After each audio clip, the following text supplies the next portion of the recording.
Alright, listen up. Imagine being the world's most feared demon lord, getting ganged up on and killed, only to wake up as a total nobody in your enemy's headquarters. Talk about a nightmare start. But you think our boy is done for? Fidno. He unlocks a villain system and immediately mind controls his gorgeous, all-powerful master, turning her into his personal power-leveling machine. How insane is that? But of course, his new life couldn't be that easy. Just as he's getting settled, the very jerks who crippled his cultivation in this new body show up to gloat. Look at this smug face. They think our boy is still the same old trash they pushed around. Little do they know, they're not talking to a scared disciple anymore. They're mocking a demon lord. And does our boy back down? Not a chance. He straight up challenges the main bully to a duel in 10 days. The crowd goes wild, but not in a good way. They're all laughing, calling him insane. But look at that glare. That's not the face of a man who's bluffing. He's just set the stage for his first public comeback. With the duel set, it's time to power up. And where does he go? Straight to his master's private chambers, of course. He waltzes in like he owns the place, all smirks and charm. She calls him a traitorous disciple, but she has no idea what he's really here for. It's time for some special training. And he's not just relying on dual cultivation. Our boy busts out an ancient, legendary formation, completely blowing his master's mind. She's in absolute shock. He's basically flexing his past life's knowledge. And then he hits her with a classic. You want this? What are you willing to give me for it?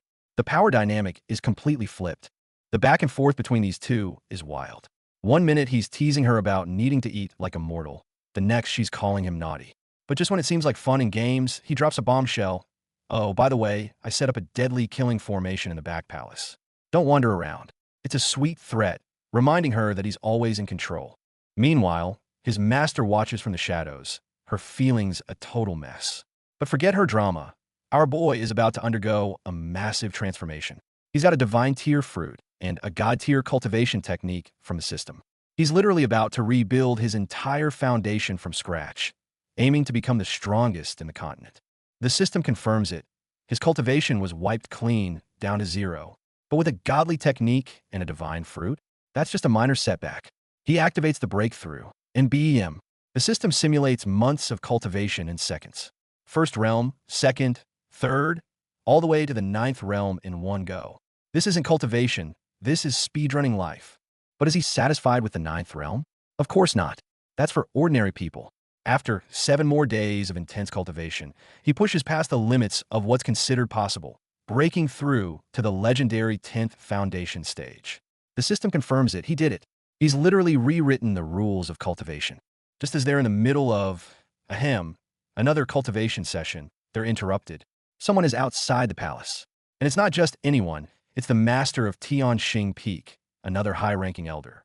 He's calling out for Meng Dai. Oh man, they are so busted. Our boy's insane breakthrough didn't go unnoticed. The sheer amount of spiritual energy creates a massive whirlpool in the sky, alerting the entire sect. Over at Tianjin Peak, another master, Lu Shui, sees this and immediately gets suspicious. She thinks it's Qi Meng Dai having a breakthrough, and she does not look happy about it. The politics are starting to heat up. Back with our boy, he's feeling the power surging through him. He's successfully forged an unparalleled foundation with 10 stages. And just when you think it can't get any better, the system chimes in. Congratulations! You've achieved something awesome, triggering a special reward mechanism. He's just like, oh, that was easy. The flex is unreal. So what's the reward? Only the freaking primordial sacred constitution. Our boy's first reaction is literally, what the F***CK? He has no idea what it is, but it sounds epic. The system starts merging it with his body, and look at his face. Pure, unadulterated joy. He just hit the cultivation jackpot. But there's always a catch. The system explains that while the primordial sacred constitution is basically God mode, it consumes an insane amount of resources. The solution from the system? Not enough resources? Just go kill and rob people. Classic villain advice. After checking his new stats, including a hilariously bad luck score, he just smiles. After all, he has a very resourceful master to help him out. Speaking of his master, we find her having a rare moment of peace, happily munching on a spirit fruit. Look how cute she is. But the peace doesn't last long. Our boy appears out of nowhere, calling her master in that teasing tone of his. Her face goes from bliss to pure panic in a split second.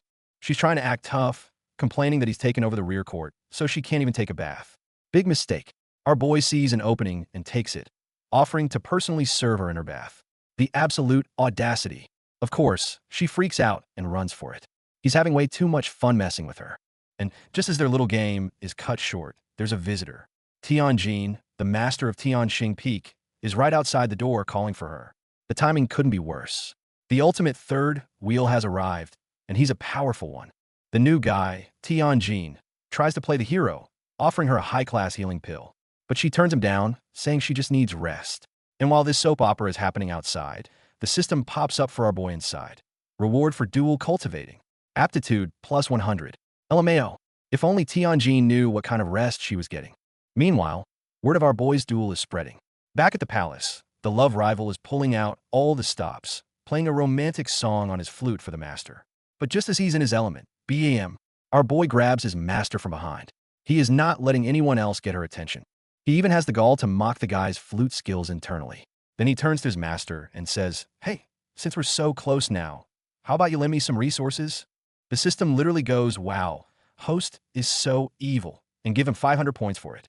Just then, a new girl shows up, the fifth disciple Tao Yao, and she's not having any of the bully's trash talk. Looks like our boy might have an unexpected ally. And just as the drama is getting good, we get this random bombshell of a lady. Who is she? A flash forward? A different universe? Or just the author flexing their drawing skills? I guess we'll have to wait to find out.